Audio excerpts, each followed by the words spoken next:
जरिया राजा मोर हो से जरिया राजा मोर बोला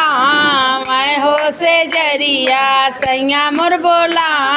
मैं हो से जरिया हमरे ना से कराई राजा तो हरी से जरिया की हो दुअरिया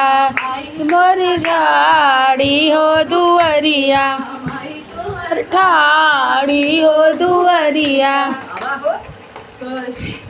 हमारे कातला हम नाचे तो सब बेहोश हो जाई काहे ना समझ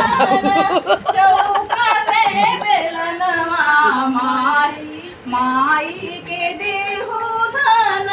हुगवा से चिलमिया धीरे धीरे वाहो से जरिया धीरे धीरे वाहो से जरिया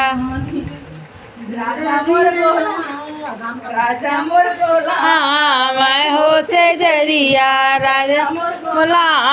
मैं हो से जरिया कैसे कराई राजा तोहरी से जरिया भाभी तो काढ़ी हो रसोई भाभी तो